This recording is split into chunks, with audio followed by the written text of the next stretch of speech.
Assalamu alaikum, I'm Aisha and you're watching Samaa News. Here are today's headlines. Security forces have foiled a series of attacks by Fitna-e-Hindustan in several cities of Balochistan, killing 92 terrorists, including 3 suicide bombers.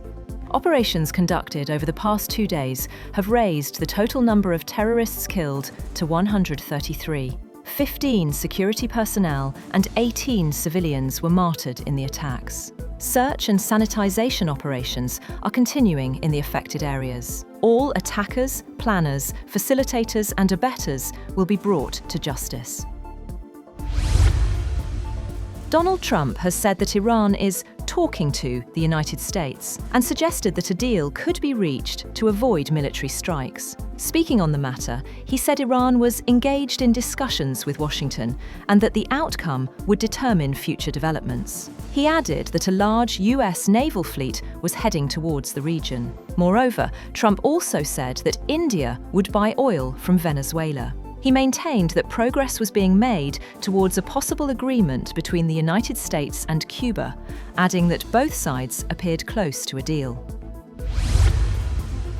Iran says it will consider the armies of European Union countries as terrorist groups in retaliation for the EU's designation of the Islamic Revolutionary Guard Corps. Parliament Speaker Mohammed Bakr Kalibaf said the move applies to EU states that place the Revolutionary Guards on the bloc's list of terrorist organisations. The European Union made the designation on Thursday, marking a symbolic shift in its approach toward Iran's leadership following what has been described as the country's deadliest crackdown on protests since 1979.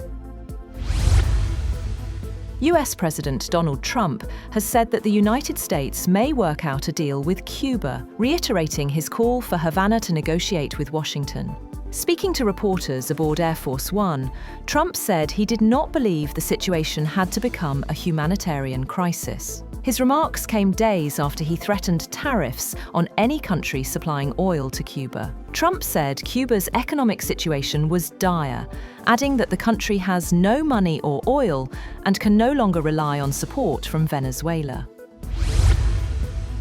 In a post on X, Elon Musk has said the steps taken to stop the unauthorized use of the satellite internet service by Russia appeared to have worked. His comments came after Ukraine said it was working with SpaceX to prevent Russian forces from using Starlink to guide long-range drones in attacks. Ukraine's defense minister, Mikhailo Fedorov, said Kyiv had detected Starlink systems on drones used by Russia.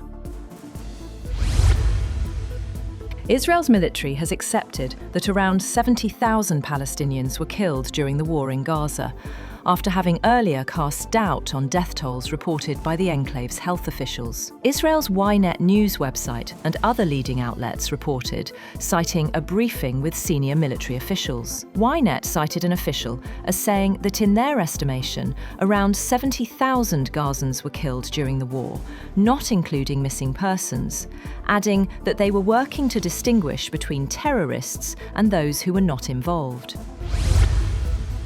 Meanwhile, Israel has carried out its heaviest airstrikes in Gaza in weeks, killing 26 people, according to local health authorities, in attacks on a Hamas-run police station and on apartments and tents in an area sheltering displaced Palestinians. Despite the tenuous ceasefire agreed between Israel and Palestinian militant group Hamas, Israeli warplanes targeted the Sheikh Radwan police station west of Gaza City, killing 10 officers and detainees.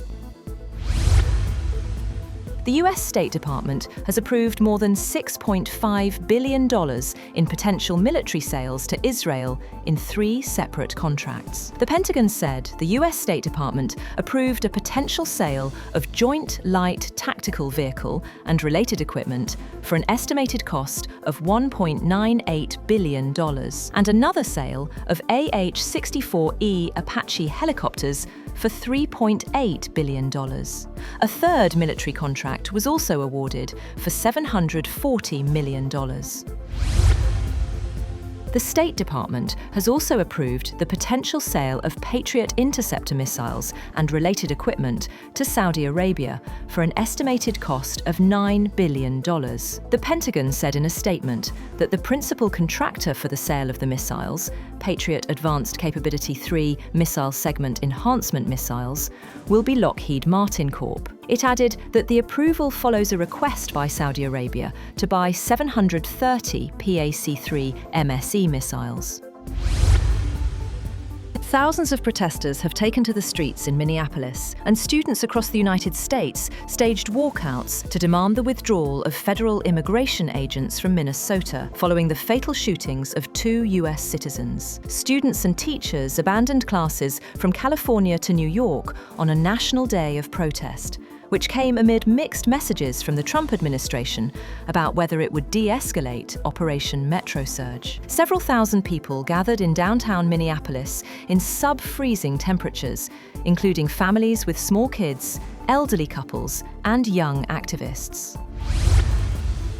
Meanwhile, the Trump administration will add some 65,000 H-2B seasonal guest worker visas through September 30th. A Federal Register notice said the visas would be available to employers at risk of severe financial hardship due to a lack of US labor. The move roughly doubles the 66,000 visas available each year to businesses such as construction, hospitality, landscaping, and seafood processing. Employers in the seasonal businesses, including hotels, have clamored for more visas.